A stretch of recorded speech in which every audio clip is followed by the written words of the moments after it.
Our next panel is involving representatives from the 4 coastal regions of our state. So I'm going to ask Lewie Lawrence and Albert Pollard and Kurt Smith to come on up, and Ben McFarlane. Thank you. And I'm going to take advantage of this moment while they're coming up to say that I need to say a few thank yous. First of all, to my students who are making this work. I call Chris the commandant because he got them all in order, so kudos to him. And many of you know Rory Hoagland, who used to be the director of the center. I believe he's here, but I can't see where at the moment. And I also wanted to introduce Angela King, who's our new assistant director, who's come on board since Roy left. Since she's new, she got the bad job, and she gets to be the guillotine in the corner with the time cards that you all get to look at when you're getting close to your time. So Lewie Lawrence coordinates and oversees all the agency planning activities for the Middle Peninsula Planning District Commission. He is the agency lead for research, review, and analysis of federal, state, and local regulations and policies. He oversees all daily operations of the Middle Peninsula Planning District Commission and directs management of projects, budgeting, and staff and policy initiatives related to coastal community development and coastal zone management. Ben McFarlane is a senior regional planner for the Hampton Roads Planning District Commission, the regional planning organization for southeastern Virginia. He has worked primarily on the Commission's coastal zone management efforts, addressing issues such as climate change, sea level rise, green infrastructure, and local land use policies. He received a BA in economics and a master's of urban and environmental planning from the University of Virginia. I don't see William and Mary on that list. Albert Pollard is a nonprofit consultant and owner of Lumber Smith Portable Sawmills. As a consultant, he draws on his experience as an entrepreneur, a former Virginia state legislator, and the former director of the Virginia chapter of the Sierra Club. Albert represented the Northern Neck of Virginia for 10 years, and when first elected was the youngest serving member in the House of Delegates. He had a League of Conservation Voters lifetime legislative scorecard of over 96%, and was the 2004 Chesapeake Bay Foundation's Legislator of the Year. Finally, Kurt Smith was born and raised on the Eastern Shore, where his first job was digging clams out of Burton's Bay. He returned home in 2009, where he has since served as the Accomack Northampton Planning District Commission Director of Planning. Mr. Smith has a graduate degree in coastal geology and environmental science from East Carolina University and has vested interest in helping the rural communities of the Eastern Shore. So with that, I'm going to ask you all a question and ask you to answer it, and I'll start with Albert, if you don't mind. Can you please address the specific challenges facing working waterfronts in your community and suggestions for how those issues could be addressed or resolved? Could you please repeat the question? I'm kidding. Good morning. Good morning. First of all, I've got a standing 11 o'clock call every 2 weeks, which I can't miss, and so I'm going to try to be brief. In the Northern Neck, first of all, access to the working waterfront is a problem, and I'd like to provide a little bit of a perspective because, and I say that very specifically because I heard it rumored that some who are elected officials or work with elected officials, not Margaret Ransom, but at a local level, have said that it's not a problem. And so I just want to say, from my standpoint, it is. But the problem is essentially one that I can retell in a story. I was talking to a boatyard owner, this is 3 or 4 years ago. I've known him for 30, 35 years. And I said, how's business? And he said, well, there are more boats than ever in Lancaster County and there are fewer marinas. He said, it's pretty good. And, I know of some people wonderful folks from Northern Virginia, they've sold their home and bought a marina, torn it down, built a new home, and still put cash in their pocket. And so normally what we think of is the highest and best use of land, which would be commercial, because of the unique economics, particularly in the lower Northern Neck, just are not panning out. I'd also like to provide a perspective that it's particularly distressing because I see now more than even 3, 4, 5 years ago, people driving around with white boots sticking out of the back of the pickup truck driving. I mean, things are bouncing back after the tremendous investments in the bay. But we'd always thought of part of the public trust doctrine, I hope I'm not going on too long, as investing in the land, the air, and the water that we all own, that it's owned by the Commonwealth for the people of the Commonwealth and held in trust. But we'd never thought about access to that, and whether that's private enterprise access or public access. We've certainly thought about public access as part of a corollary problem, and one that's going to grow as the bay bounces back. So it's a little bit of perspective from the Northern Neck standpoint. Thank you. Ben, would you like to go next? No. All righty then. There's always a troublemaker on every panel. Yeah, I think you have 4 of them this morning. Yeah. So a couple of the issues that I want to focus on this morning for the Hampton Roads region are, I think, tie in pretty well with the Lieutenant Governor's remarks just now. Sea level rise is a big issue for us in Hampton Roads. We're really flat, we're really low, and the water keeps coming in more and more. And figuring out what to do about it is probably the preeminent challenge that many of our local governments are facing right now. The unfortunate reality is, I think, working waterfronts by definition are on the water, and in Hampton Roads that means that they're all vulnerable to flooding. The real particular challenge in Hampton Roads is that it's a really developed area. There's not a lot of places for those waterfronts to go. Those areas are all built up. Most of our communities are built out to some degree or another. So coming up with long-term strategies to maintain the viability of our working waterfronts, particularly the major industrial and federal military working waterfronts in our region, is going to be a major challenge for our localities, and some of them are already engaging in efforts to plan the long-term future of their communities. So that's, I think, the strategy there is to recognize the severity of the problem and to conduct these sorts of exercises to figure out where our communities need to be in 50 to 100 years and start thinking long-term from a planning perspective and how they align infrastructure spending, regulation of land uses, and also assistance to both private businesses and working with other levels of government to make sure that those working waterfronts, they stick around in our area, because we certainly do not want to lose any of those facilities anytime soon. I think one of the other issues that is cropping up more and more now is this, and it has to do with the fact that our communities are very developed, is land use conflict and also waterway conflict between different competing uses. I think we're all aware of the issue that's been going on in the Lynn Haven recently with competing uses between aquaculture and recreational uses and other folks that want to use those waters. Issues also going along in Gloucester County and York County, where these conflicts are appearing. And so I think addressing those issues using, and as planners, I think a lot of us up here are planners, the time-honored techniques of comprehensive planning, of working together, coming together to identify as a community or as individual communities what the best way or what is the best use of lands, of waters from a community perspective to address those competing uses before they become conflicts.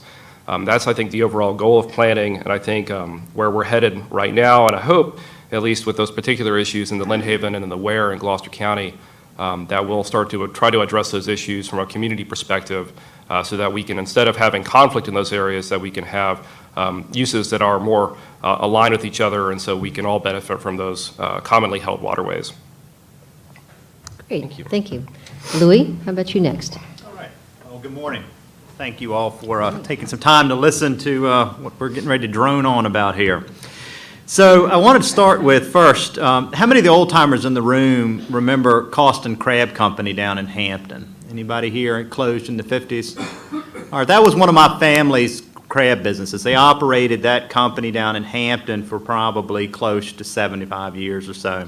The other side of my family was took up roots on the Ware River.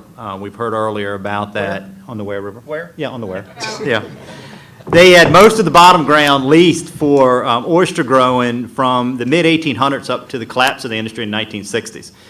So this issue of working waterfronts is ingrained inside of my DNA, both culturally and economically. That's here. So I come at this issue through a very important lens. So when I became the director at the Middle Peninsula PDC, it became one of our primary issue areas was to look at what was happening within our working waterfronts and what do we need to do as a matter of policy to help shape that dialogue for our elected officials to be able to make critical decisions about how do you manage the waterfront as it's transitioning. And I'm going to walk you all through some of the transitions that have happened across my portion, the Middle Peninsula, which is everything between the Rappahannock and the York. And it should give you a context of what's been happening across all of rural coastal Virginia. We know that the waterfronts are transitioning, which means the uses are transitioning, which also means the conflicts are transitioning at the same time. We began to see in 2008, when off-bottom aquaculture began to take hold on the York River, it began to cause this headbutting between residential property owners and the aquaculture industry. And that led to a very long and protracted York River use conflict study. That was funded through the Coastal Zone Management Program at DEQ, which most of all of this work that we're going to talk about was funded through that as NOAA funding. So that led us down this path of trying to understand where these issues are coming from and what role and responsibility does local governments have in trying to shape how the land and water is managed, and then what responsibility does VMRC have to manage that industry and those uses.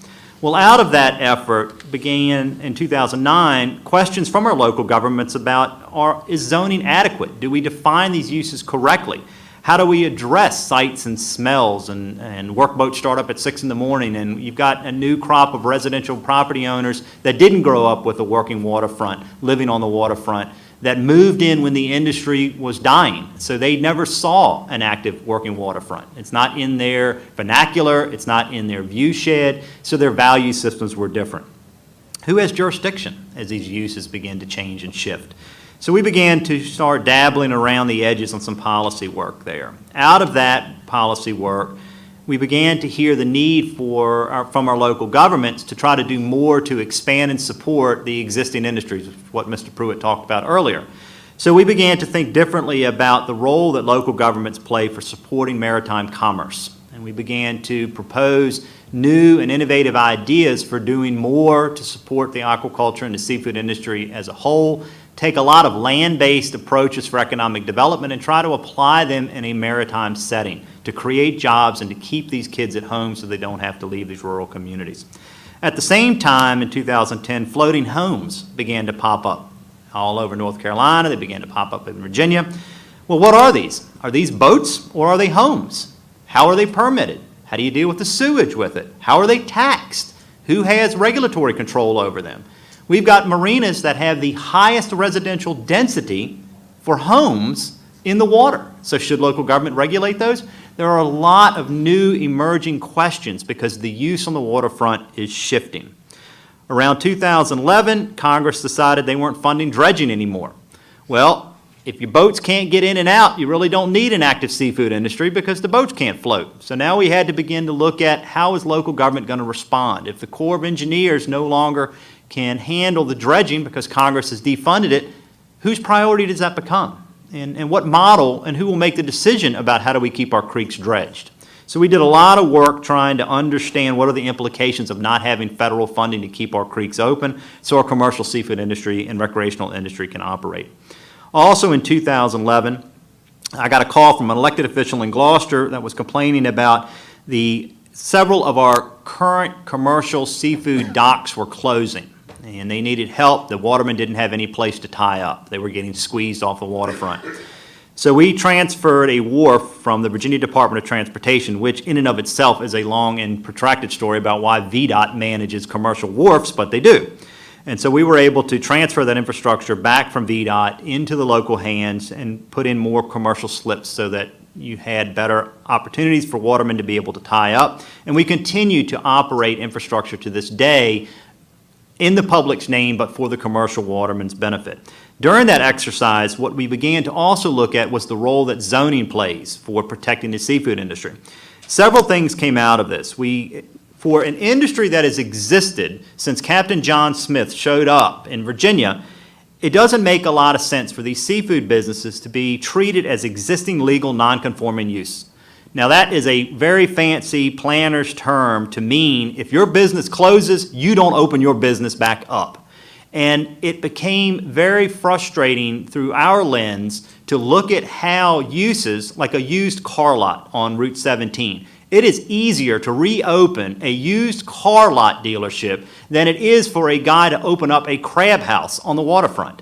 That doesn't make any sense at all. It is an important economic fabric issue for our economy in these rural communities, and our land use planning tools needed to be modernized to make it easy for those businesses to operate, to be treated fairly and equitably with all other uses that local governments have to manage. We only discovered this by getting in and looking at the mechanics of how land use policies work at the local level. That also has implications for succession planning. During this project on Perrin River, there were 5 major seafood houses on Perrin River. Within a 3-week period, we had, I think, 2 owners died of heart attacks. So immediately, the entire working waterfront infrastructure was placed at jeopardy, because if there was not a transition plan and those businesses closed because they were existing legal non-conforming uses, their ability to reopen just became really more complicated. So we needed to shine a brighter light on this so that our business structures could have a fair and balanced treatment, and that they could begin to think about how do you transition from one generation to the next with the business model. That then led us down through the other coastal PDCs to say, well, we need to be defining what working waterfronts mean across coastal Virginia. And so each of the coastal PDCs spent a considerable amount of time developing definitions which are in the state plan that have been customized to match the cultural uniqueness of each of these different areas. And you will see stark differences, because one working waterfront is not the same as another working waterfront. 2013, we began to see new types of uses. Floating buildings were being proposed.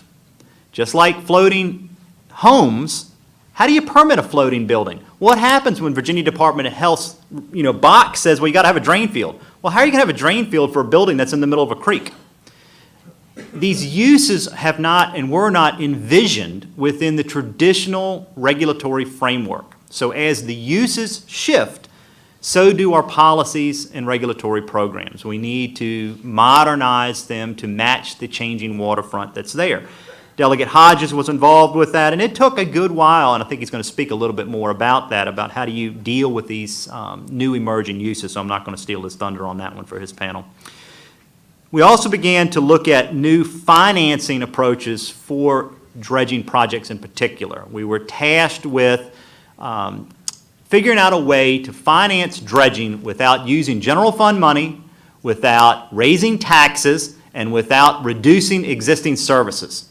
So when I often say that our elected officials are fond of dropping problems that cannot be solved in our lap, that's an example of a problem that most of the time cannot be solved. But we looked all across the country, and we looked at modifying tax increment financing tools, which are done for urban revitalization for urban blighted communities.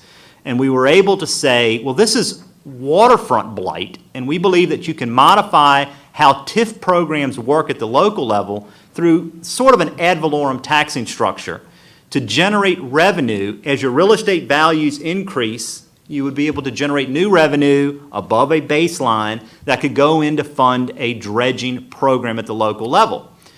So we started presenting this idea, and people said, wow, this is really different. You really came at this and you solved a problem that everybody said isn't solvable. So there are ways to deal with these issues. If you take the time to study it, to think about it, to learn from other communities, we really can make a meaningful change to these very complicated working waterfront issues. And then in 2015, which we're here, is the development of the Working Waterfront Plan, which really reflects about 8 years of collaborative work through the private industry and the coastal PDCs here. The actual question that Elizabeth asked about what are we going to be able to do about this and how do we get to solutions, I kind of group it into 2 different areas. You got the aquaculture industry right now and waterfront landowners, and they're doing this. We heard about the Ware River a little while ago, and we're seeing the company on the Wares doing a much better job of proposing some solutions to try to meet the residential homeowners halfway.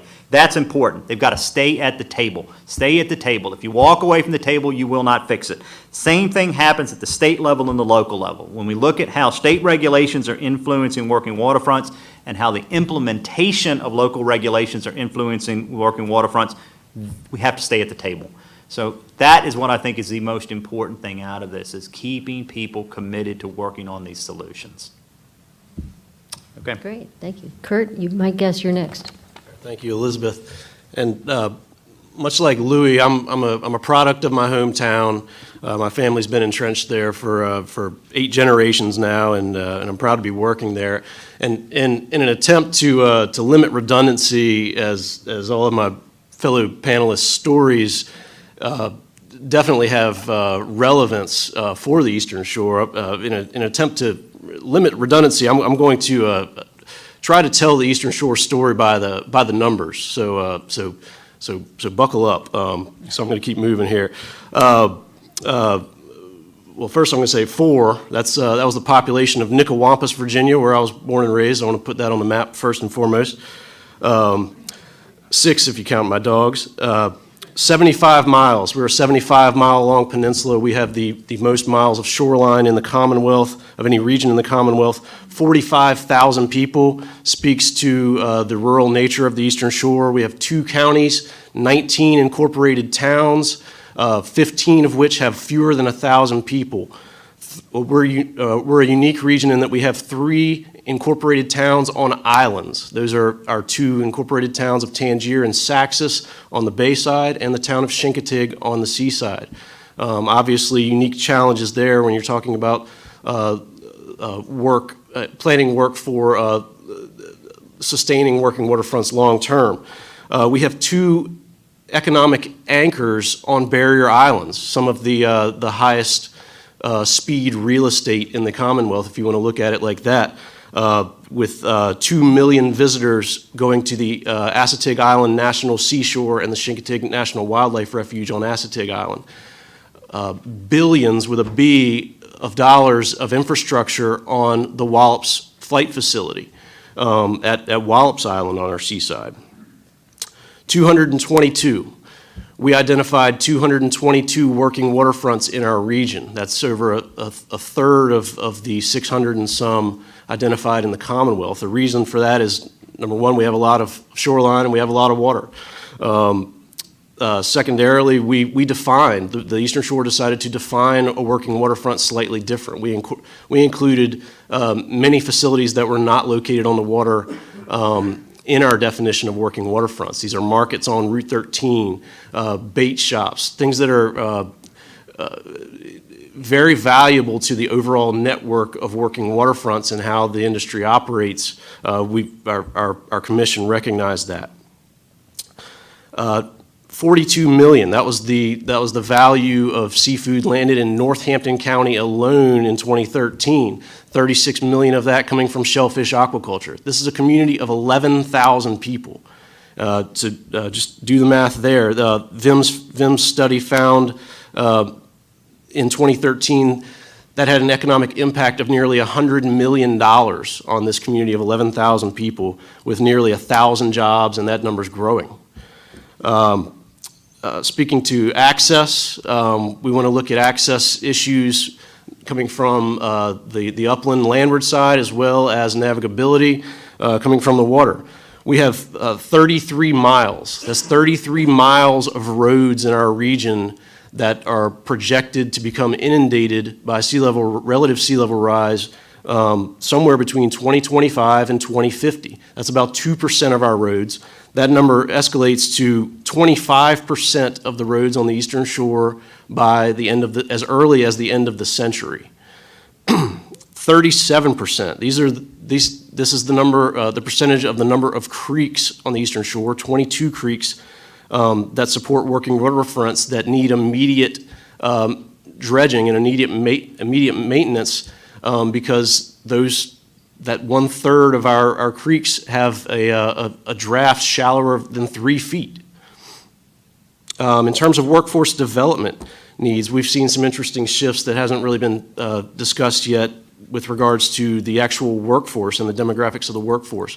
We're a largely agricultural region, and around 5 to 7 years ago, we had a very significant tomato industry, and the industry, for various reasons, has stopped for all intents and purposes. But a lot of those workers that were in that very labor-intensive process have shifted to aquaculture, and it's obviously a lot different working in a field versus being up to your waste in water and, standing in the mud and all the harsh conditions that watermen regularly work in.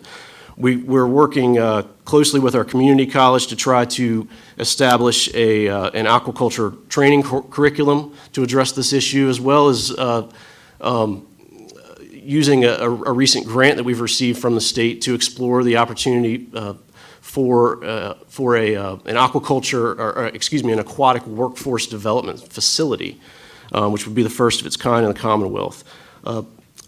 Public Access Authority, I'm not going to repeat what Lewie said. We are trying now to create a public access authority and hopefully duplicate some of Lewie's successes over on the Middle Peninsula. $40,000. This was the cost in permitting and engineering design fees that an aquaculture operator had to incur to build a simple warehouse on a oyster shell foundation. The only other main things I really wanted to talk about is we need to continue encouraging innovation for the facilities that have to be located on the water. If you look at how our facilities are planned in terms of site plans, how they're built, the buildings are constructed, how the docks are constructed, it's largely, I think it's pretty fair to say that it's pretty archaic, and there's a lot of opportunity there for innovation. And I guess what I'll end on is that my commission is extremely supportive of promoting the working waterfront culture that we have on the Eastern Shore, because it is under threat, as has been discussed already. So that's something that we're really planning on working on. But thank you. So I was trying to take notes as each of you spoke to look at what recommendations you were making. I'll start with Ben. I know you mentioned the need for planning as a planner, and also the need for people in the community to sit down and communicate together. Did I get that right for purposes of synopsis? Yes. Okay. And then for Albert, I heard you talk about the need for elected officials to recognize the challenges facing our working waterfronts. Yes, and it also occurred to me, and I'm going to say this now because I've got to leave in a little bit, that I think we also need to frame this as an opportunity. I mean, it is a problem, but if we want to add value to seafood, you've got to off-land it. If you want to add value to inland homes within the Northern Neck and these other regions, they need to have access to the water. And so I think framing it as an opportunity for a lot of folks, particularly in the real estate industry, can be helpful. Thank you. And then with Lewie, I was trying to keep up. But there is, you mentioned, and Kurt echoed, the need for funding for dredging. But realistically, what are the alternatives to achieve that? Tag, you're it, Lewie. What my grandfather used to do was he had an old bed spring and put a couple of cinder blocks on it and just kept going in and out of the same part of the creek. But no, I'm kidding. That was a joke. That was There humor. are some More VMRC humor, more staff humor. present. Don't worry. Army Corps. That's Truth to that joke. Corps of Engineers present, yeah. But Lewie and Kurt, do you have suggestions for how to change that situation? What I see is probably the biggest hurdle facing the solution for dredging is our local elected officials need to recognize that there is no entity out there that is owning the problem. For decades, the Corps of Engineers owned the problem. Well, since they can't own it because there isn't any money to own it, somebody else has to step up to the plate and recognize that it's my problem. I need to work on the solution.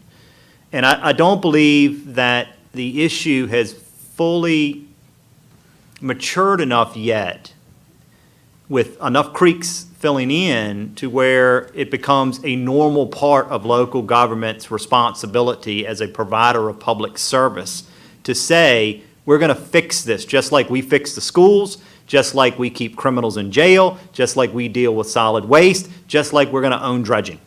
It just hasn't got to that point yet. It will, or our boats will not be able to get out. Kurt, did you want to?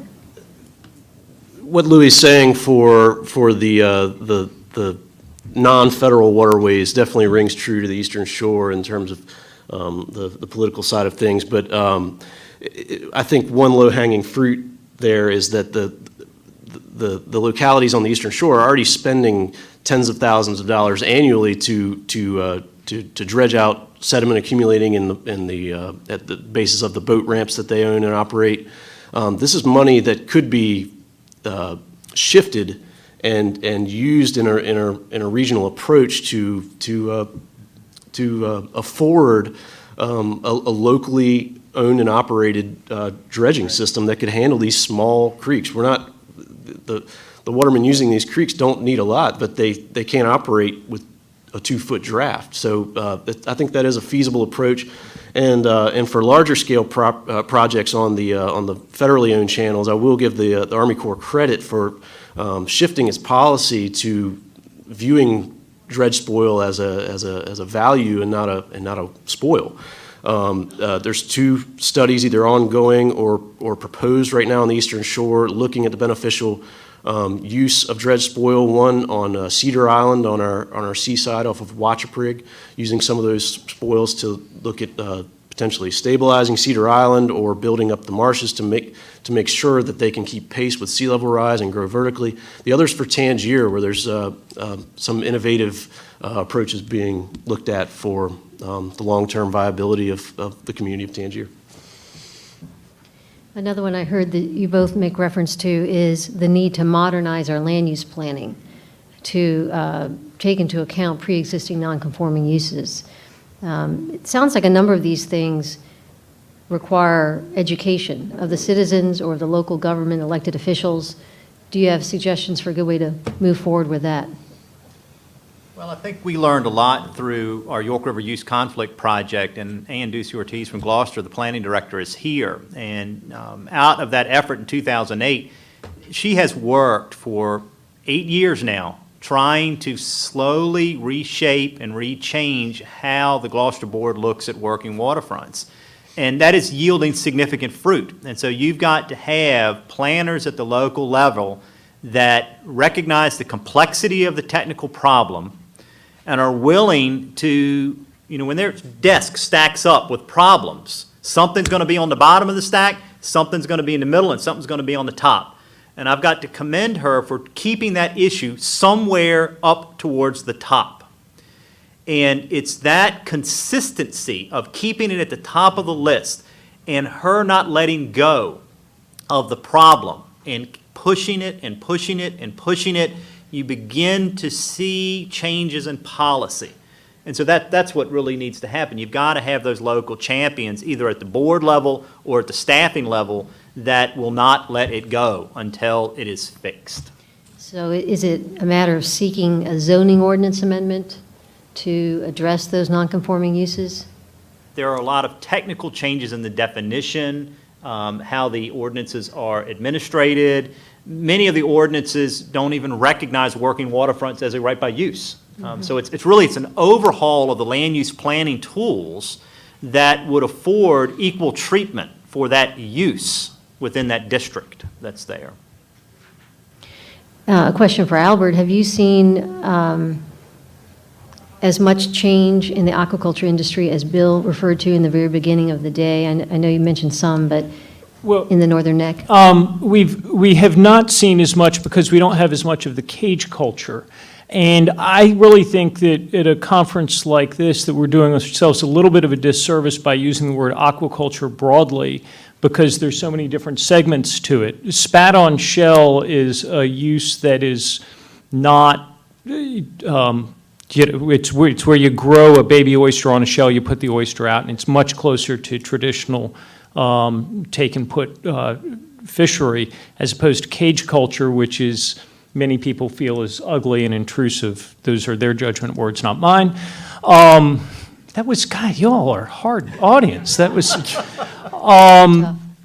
but the other thing that I really think before I step away that would be beneficial would be a group like the Coastal Policy Law Center to develop a brochure that real estate agents could have. It would have to have a lot of pictures and be relatively simple, because the other major issue where there's a lot of misinformation is somebody's ability to write to wharf for a prospective landowner.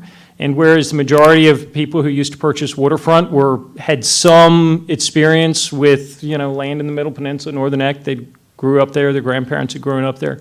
Now you're getting people from all over the country, which is great, but it creates its own set of problems. But a simple brochure explaining, you don't own to the middle of the river. There is no third rule on navigation and right to wharf, although you do have a right to wharf to navigable water. I think that part of education could really help alleviate some problems. We have advocated that one solution for our local governments is they should do a better job developing a coastal living policy within their comp plan to articulate what does it actually mean to live in your community that has a working waterfront industry. And that isn't present. I would challenge you all to go back and look at your own community's comp plans and see, does it talk about the vision of having an active working waterfront? Does it talk about workboats starting up at 6 in the morning and they're loud and they smell? Well, if that's important to your community, you should talk about that in your policy documents so that when people are moving in, they understand what it means to live next to a farm with stinky cows or next to a marina, because in rural communities, it's what keeps our economy functioning.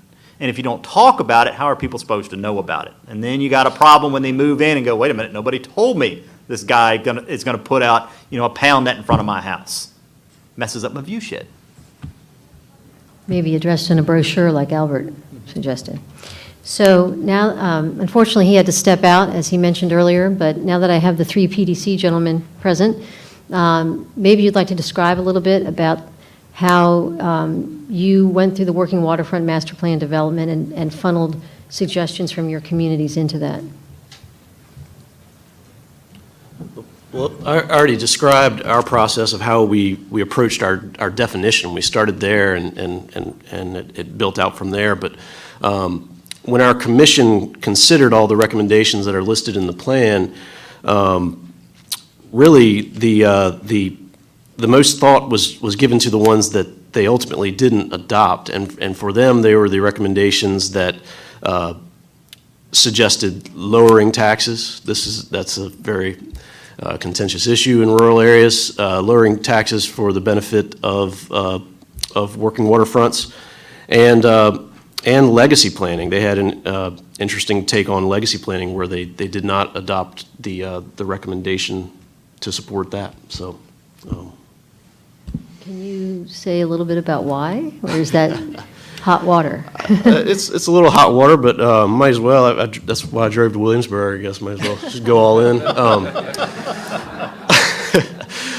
I might regret this when I get back to the Eastern Shore, but no, I'm just kidding. The issue was they largely thought that the market should control that, and our regional government entity should let the market do its thing and step out of the way. They didn't think that was an appropriate role for the commission. Interesting. Thank you.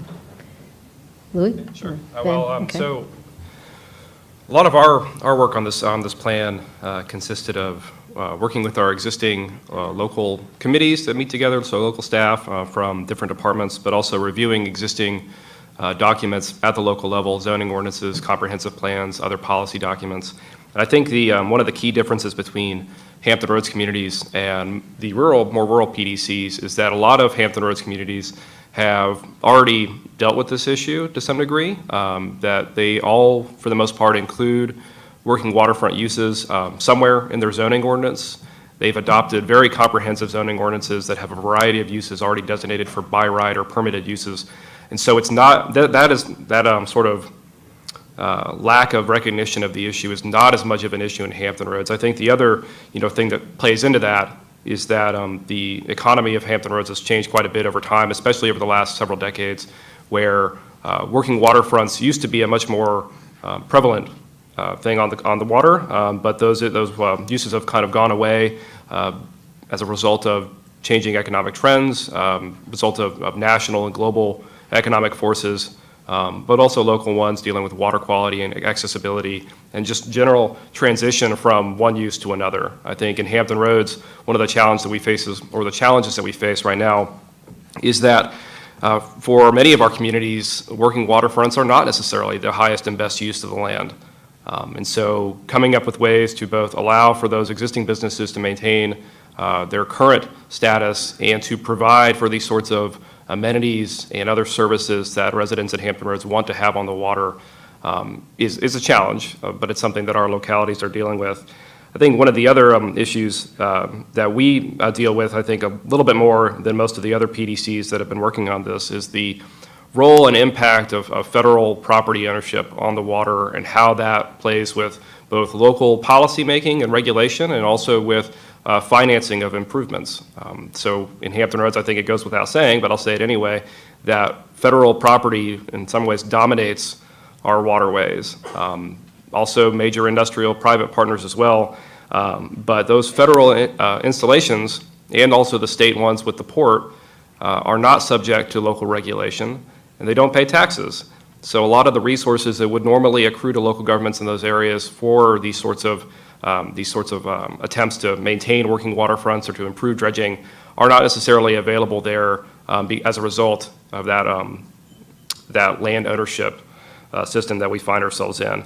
That being said, on the other side, though, is that we recognize the important role that these waterfront entities on the federal side particularly have for our regional economy, that they are major employers, those sailors and airmen and soldiers that work in waterfront military installations. They don't just work there, they also live in our communities. And so servicing them, providing them with key services like roads improvements to make sure that they can get to where they need to go is an important thing for us to do. And so one of the things that we've recently started to do is have some more explicit conversations with our military facilities about these issues of flooding and sea level rise and long-term planning for what those missions for those facilities might be.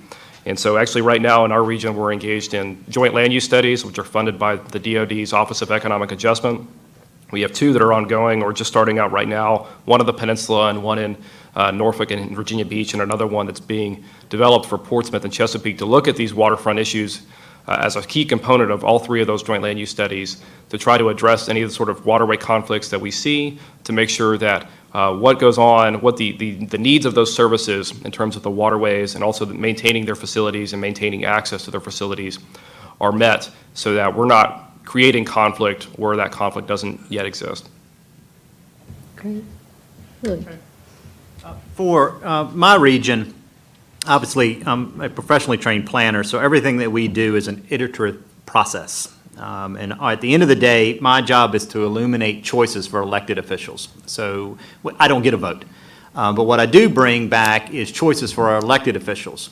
So we had the benefit that the other PDCs did not, as I ran through that sequential list starting in 2008, of running this iterative process over and over and over, where you define the problem, you tell people around the table why they should care about it, you make suggestions as what you should do about it, and then you do it. And we did that for the aquaculture project, off-bottom aquaculture. We did it for floating homes, floating buildings. Whatever the issue is, that's the process that we would run. So when we started the time of bringing the master plan together, we were in a very good position because we had spent the last 8 years doing this repetitive process of understanding all of these different complicated and interconnected issues around working waterfront. So for us, it was more an exercise in synthesizing all of the work to date and then figuring out how do you tell the story. And then the last part of it was hiring Mr. Pruitt to go back into these rural coastal communities to help tell that story and to talk with folks about why this is important. That's a standard approach and process that all planners use, and we use it for every type of community issue that we've got to deal with. And it works well because it gives voice to the issue, it allows for collaboration, it brings different perspectives together, and then you try to find that common ground on the issues, and then you work on things that everybody can agree on, and you oftentimes push issues that are uncomfortable. But if you're not making, and Delegate Morgan told me this, he said, Lewie, if you don't have people, he taught me this early on, if you don't have people on both sides of the issue mad at you, you're not doing your job. And so You know, it's a hard job to have to do, to have people on both sides of the issue mad, but that's the way that you affect policy, and that's what we have to do, is to try to shape it.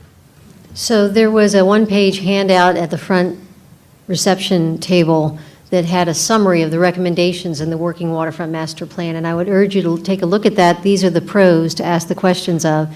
But while you're looking at that, so what's the next step? Now that you have the plan, what happens next? I think looking to our legislators on the next panel and finding out which of those recommendations they can coalesce around. Are they heading for the door? Yeah, they can get it done. Yeah.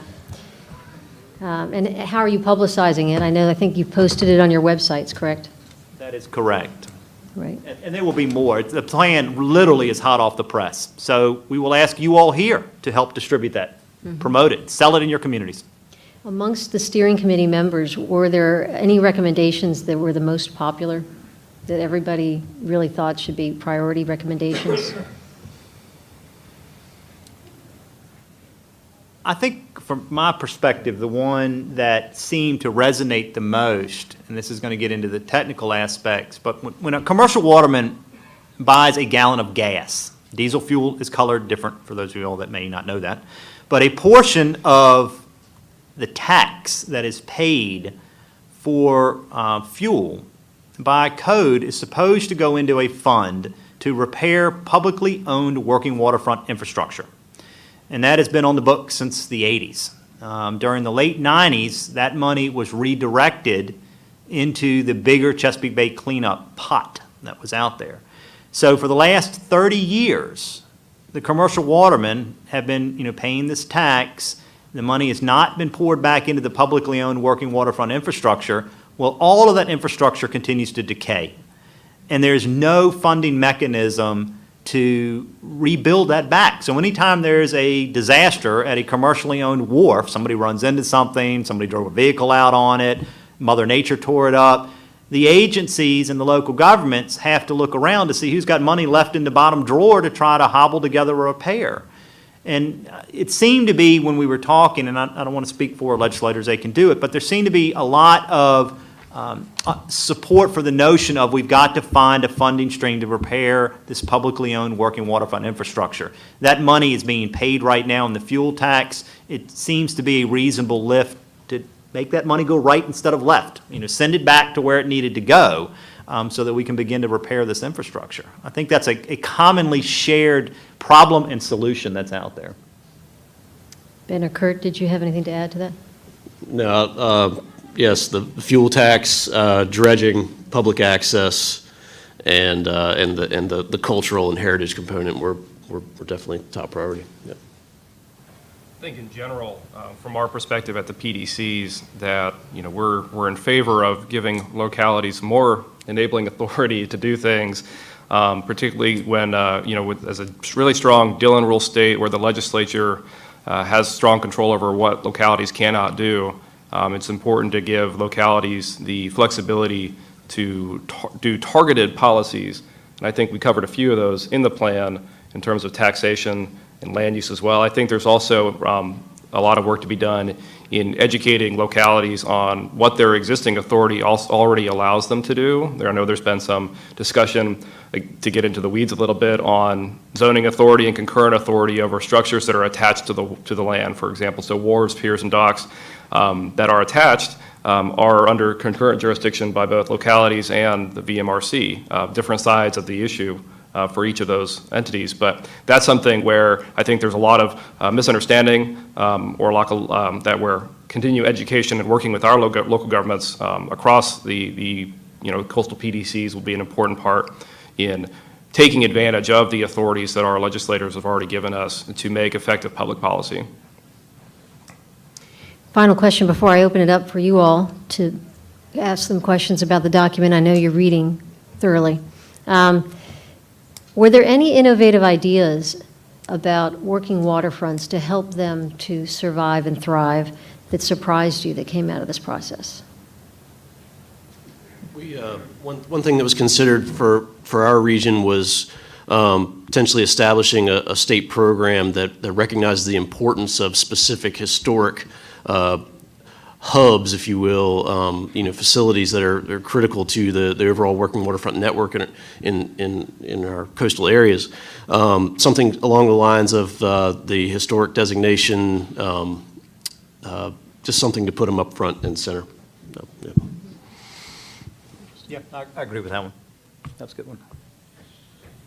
We'll end it with you, Yeah, Ben. that was good. Thumbs up. I like her. It's Okay. good.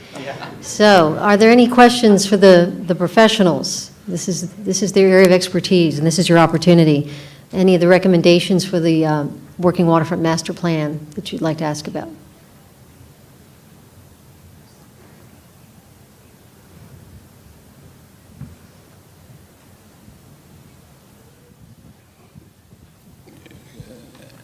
Albert mentioned the public trust doctrine. There's another doctrine or old common law maxim, and that is, he who moves to a nuisance should not be heard to complain. So when we encounter this conflicts issue, most of these waterfronts have been here a very long time. One observation is that what strikes me with the panels is the percentage of working waterfront or watermen or people involved with the water versus the overall population. It's night and day with you, Curtis, and you, Ben. So if you'll, is there a path forward just based on law to find a successful resolution to these conflicts? Well, I think, where I would start is that, your point about nuisance is important. I think on the other side, at some point, though,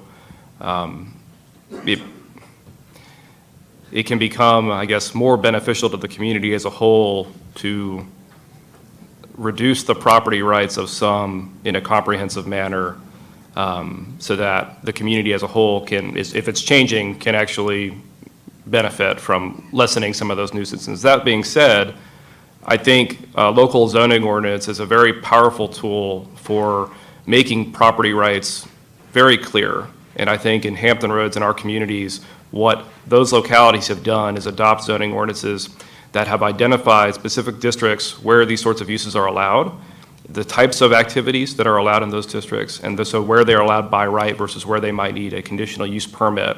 So they've gone through that exercise already. I think actually, I want to say just about all, if there might be a few of my communities that have not done that, where working waterfronts are not necessarily an issue for them, but the vast majority have adopted those ordinances specifically for that reason. Because you're right, nuisances, people when they move to nuisances or near nuisances, that generates a conflict or it will generate a conflict. But having those property rights already established in law is an important part to making sure that those conflicts don't erupt too much. There's a process that's in place for changing allowable land uses, which has been adopted and been used on many occasions, both in our region, across Virginia, across the nation. But in general, though, having those strong ordinances already in place and where these uses have been considered, these problems have been considered, that's, I think, in my view, that's the best way a locality can go about addressing these potential conflicts before they become too much of an issue. And then I think also maintaining that ordinance and updating it as required is important. Every 5 years, localities are supposed to update their comprehensive plans, which, as Lewie mentioned, are supposed to express the vision of the community as a whole for where they want to be, where they want to go. And so identifying those potential issues and coming up with solutions before they become problems, I think is the safest route to making sure that these kind of things don't erupt into those conflicts that we might be seeing in some of the other areas. And I think the areas that we are seeing most of the conflict right now are those areas that are actually not subject to local authority. So for example, in the waterways where we have these pretty intense conflicts between users, those areas are not subject to local planning. And I'm going to leave the question of whether they should be or not. That's another topic entirely. We could talk all day on that. But in general, the comprehensive planning and land use zoning process for a locality is a very strong tool that's been used widely to address these conflicts. Well, Jack, I think to your question, the magic bullet is our governance system. The General Assembly has granted that express authority to local government to manage use. And that's what local government does. It manages use all the time. And our system allows for the expansion and the contraction of how uses are managed. and it's driven oftentimes by the squeaky wheel. And when the wheel squeaks, policies shift and change.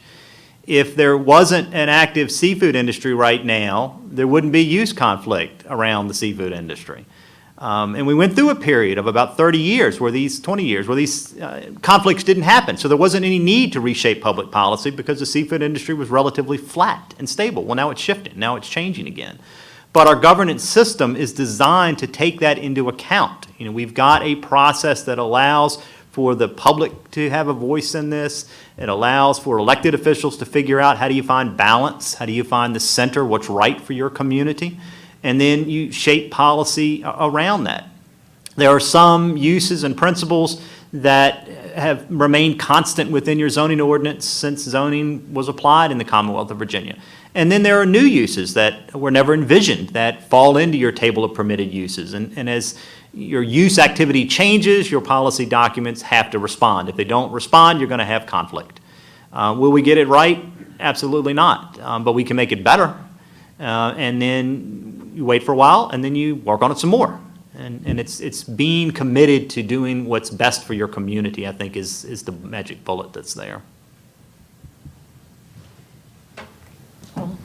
Hey, gentlemen, back to dredging.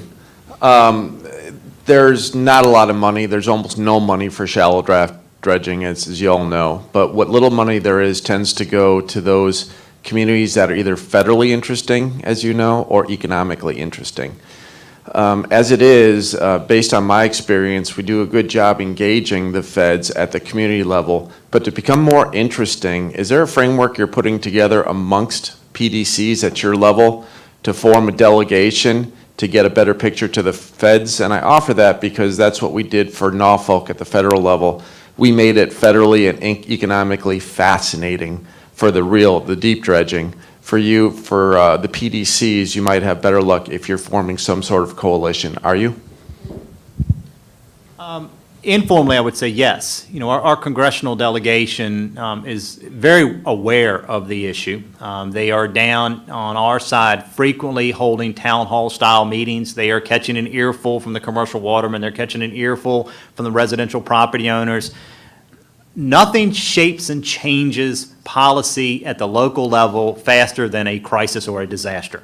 You let one school teacher in a boat wreck fall out of a boat and break an arm, all of a sudden it becomes the most important issue. And that happened this summer in Matthews County, where the channel markers were pulled out, a boat was out of the channel, people got hurt, and all of a sudden there was a great big spotlight shined on the issue. Sadly, that pattern is going to continue. And that will present the opportunity, I think, for more repetitive dialogue about the need for a more comprehensive solution. I like your approach about making it economically interesting, but when there are no jelly beans in the jar, it's kind of hard, to do that. And unfortunately, pain and suffering also is another effective tool to try to promote, awareness of an issue. So we will use both of those approaches, and I would much rather use we need some of those jelly bean approaches because that's better. Jelly bean in the jar is good. You each have a jelly bean, and together you can have a jar of jelly beans. But if you each have just your one jelly bean, That's correct. you're not gonna go with it. That's why I'm asking, are you putting the jar together? We can do a better job under a much more formal structure. We do collaborate informally on that, and we do bring our folks together, but have we done it under the auspices of, here's a super regional dredging framework that we're going to try to push at the federal level? Not yet. That is an excellent recommendation, and I think that issue is beginning to bubble to the point to where we need to do it. Because I know they're pulling out channel markers on your side, the Coast Guard is, and it's a big issue. It's happening in other places, so Right. I applaud that thought. That's good suggestion. Thank you. It was one of the recommendations that we did include in our chapter was to partner more closely with the other, especially the rural regions. Until very recently, we haven't had a unified voice with a set of priorities, but our counties in the last year did establish a regional committee, and they're currently working to prioritize our local projects, which should position us very well to align with the other regions to maximize efficiency and effectiveness. When the dredge comes in the bay, it stays in the bay. Yep. Okay, I think on that positive suggestion note, we're going to transition to the next and final panel on working waterfronts, but let's say thank you to our panelists, please. Good job, y'all. Thank you.